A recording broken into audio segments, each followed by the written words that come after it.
Assalamualaikum warahmatullahi wabarakatuh. Kami akan mempresentasikan tentang ekonomi syariah dan keuangan syariah di Indonesia.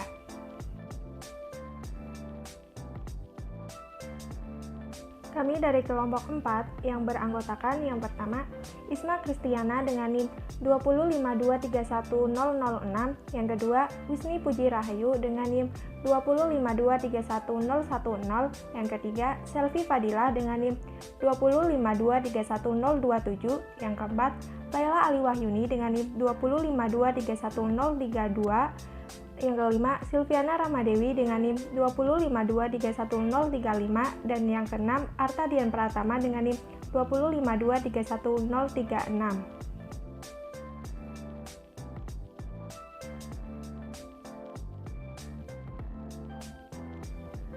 Referensi materi yang kita ambil yaitu dari yang pertama http www.slideshare.net, yang kedua http livepol.co.id keuangan syariah, yang ketiga gambaran umum lembaga syariah atau Dr. Unggul Priyadi MSI.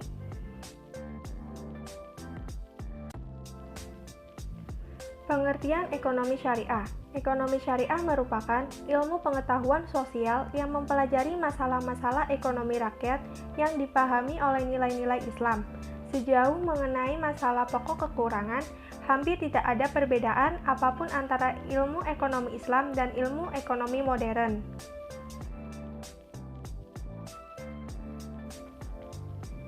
Konsep dasar ekonomi syariah. Konsep dasar Islam adalah tauhid dan mengesahkan Allah.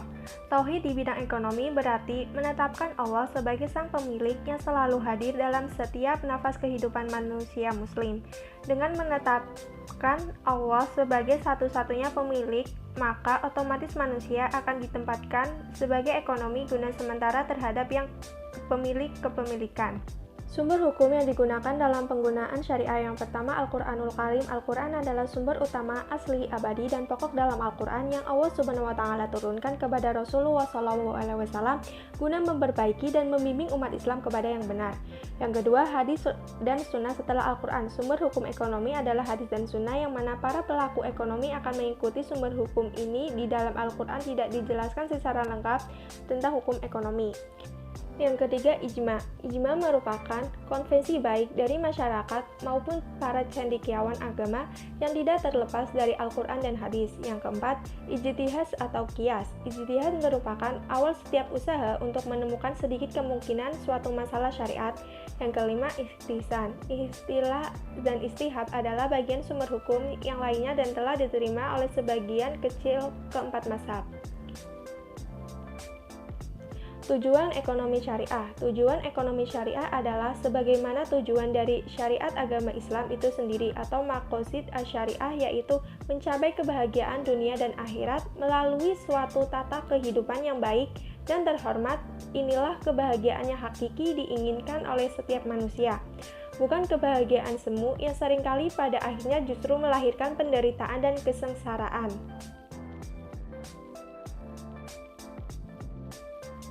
Secara rinci, tujuan ekonomi adalah sebagai berikut. Yang pertama, mewujudkan kesejahteraan hakiki bagi manusia. Yang kedua, ekonomi Islam tidak hanya berfokus pada pembangunan materi fisik dari individu, masyarakat, dan negara saja, tetapi juga memperhatikan aspek pembangunan. Yang ketiga, mewujudkan keseimbangan dunia dan akhirat akan menjamin terciptanya kesejahteraan yang kekal dan abadi.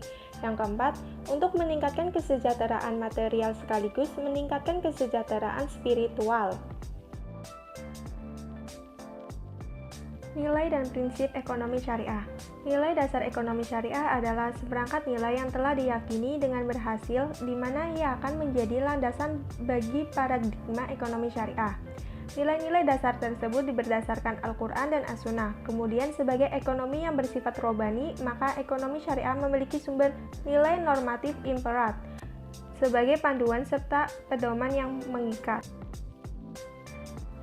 Prinsip atau nilai sebagai landasan dan dasar pengembangan ekonomi Islam terdiri dari 5 nilai universal, yaitu yang pertama, tauhid atau keimanan. Yang kedua, adil atau keadilan. Yang ketiga, nubuwah atau kenabian. Yang keempat, khilafah atau pemerintahan. Yang kelima, ma'ad atau hasil.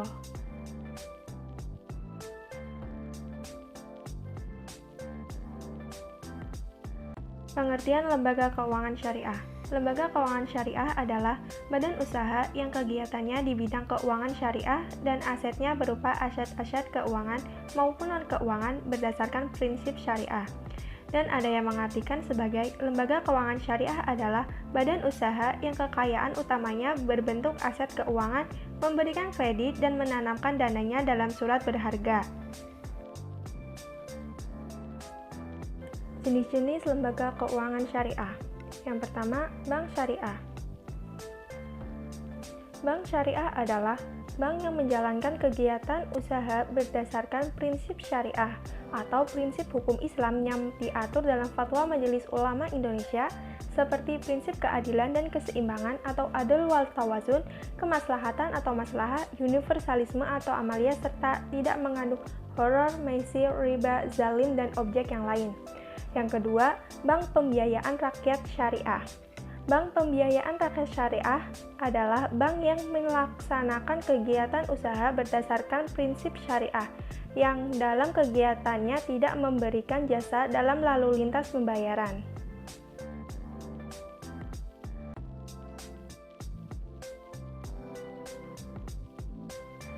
Yang ketiga, pegadaian syariah.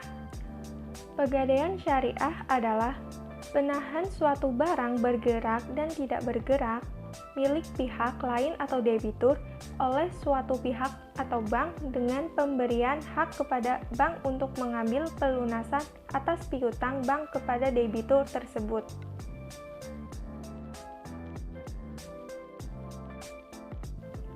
Rukun dan syarat transaksi pegadaian syariah. Yang pertama, ada ijab dan qabul atau sihot. Yang kedua, ada orang yang berakad atau rohin dan muntahin. Yang ketiga, ada jaminan marhum berupa barang atau harta. Yang keempat, utang atau marhum bih.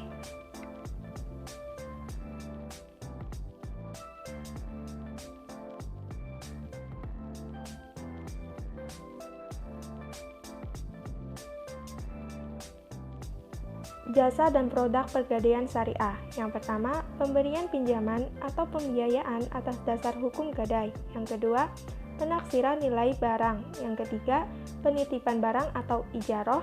Dan yang keempat, gul counter.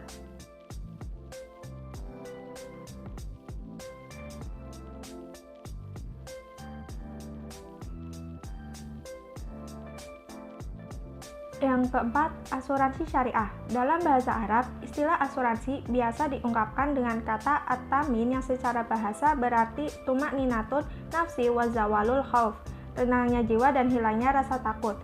Asuransi menurut Undang-Undang RI Nomor 2 Tahun 1992 tentang usaha perasuransian, yang dimaksud dengan asuransi yaitu perjanjian antara dua belah pihak atau lebih dengan mana pihak penanggung mengikatkan diri dengan pihak tertanggung dengan penerima premi asuransi untuk memberikan penggantian kepada tertanggung karena kerugian, kerusakan, atau kehilangan keuntungan yang diharapkan atau tanggung jawab hukum kepada pihak ketiga yang mungkin diderita tertanggung yang timbul dari suatu peristiwa yang tak pasti. Baitul Mal wa Tamwil atau BMT.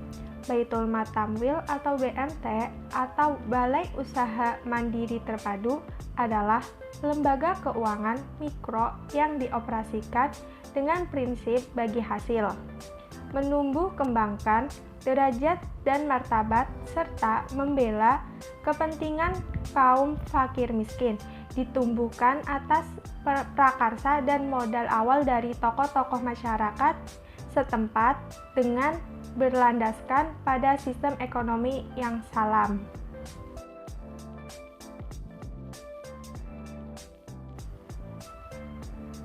Yang keenam, pasal modal syariah. Istilah sekuritas atau sekuritis seringkali disebut juga dengan efek, yakni sebuah nama kolektif untuk macam-macam surat berharga, misalnya saham, obligasi, surat hipotek, dan jenis surat lain yang membuktikan hak milik atas sesuatu barang dengan istilah yang hampir sama. Sekuritas juga dapat dipahami sebagai promissory note atau commercial bank notes yang menjadi bukti bahwa pihak mempunyai tagihan pada pihak lain. Yang ketujuh, reksadana syariah. Reksadana syariah diartikan sebagai wadah yang dipergunakan untuk menghimpun dana dari masyarakat investor untuk selanjutnya diinvestasikan dalam portofolio efek oleh manajer investasi. Sedangkan reksadana sendiri memiliki arti sebagai investasi campuran yang menggabungkan saham dan obligasi dalam satu produk. Yang kedelapan, obligasi syariah. Obligasi syariah di dunia internasional dikenal dengan sukuk. Sukuk berasal dari bahasa Arab sak atau tunggal dan sukuk atau jamak yang memiliki arti mirip dengan sertifikat atau not. Dalam pemahaman praktisnya, sukuk merupakan bukti atau klaim kepemilikan. Sebuah sukuk mewakili kepentingan baik penuh maupun proporsional dalam sebuah atau sekumpulan aset. Yang kesembilan, lembaga zakat. Zakat dalam arti fikih berarti sejumlah harta tertentu yang diwajibkan Allah diserahkan kepada orang-orang yang berhak. Dalam sebuah hadis tentang penempatan Mu'adz di Yaman, Rasulullah berkata, "Terangkan kepada mereka bahwa Allah mewajibkan sedekah yang dikenakan kepada kekayaan orang-orang kaya." Yang ke-10, koperasi syariah. Koperasi syariah yaitu sebuah istilah yang telah diserap ke dalam bahasa Indonesia dari kata cooperation. Secara semantik, koperasi berarti kerjasama. Kata koperasi mempunyai pandaan makna dengan kata syirkah dalam bahasa Arab. Syirkah ini merupakan wadah kemitraan, kerjasama kekeluargaan, kebersamaan usaha yang sehat, baik, dan halal yang sangat terpuji dalam Islam. Yang ke-10, wakaf tunai. Wakaf diambil dari kata wakofa yang berarti menahan atau berhenti. Dalam hukum Islam, wakaf berarti menyerahkan suatu hak milik yang tahan lama zatnya kepada seseorang atau nazir penjaga wakaf, baik berupa perorangan maupun badan pengelola. Dalam hal ini bisa bank syariah maupun lembaga swasta dalam ketentuan hasil atau manfaatnya digunakan sesuai dengan syariat Islam.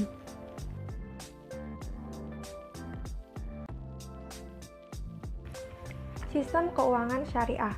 Sistem keuangan syariah merupakan salah satu sistem yang digunakan dengan menggunakan metode prinsip Islami dasar syariah sebagai acuannya. Juga menggunakan dasar hukum Islam sebagai pedoman guna sistem ini dapat dilakukan untuk aktivitas pada lembaga keuangan syariah. Intinya, sistem keuangan memiliki tugas yaitu mengalihkan dana yang berasal dari nasabah ke pengguna dana.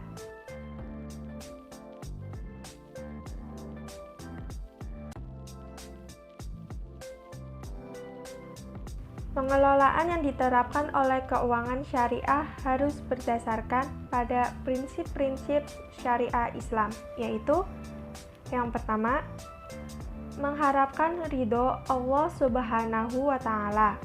Yang kedua, tujuan yang dicapai berdasarkan atas petunjuk Allah Subhanahu wa Ta'ala dan hadis Nabi Muhammad SAW.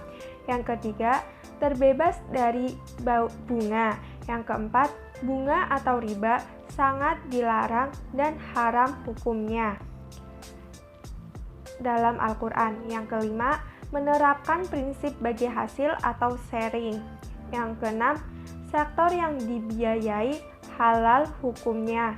Yang ketujuh, tidak ada investasi haram.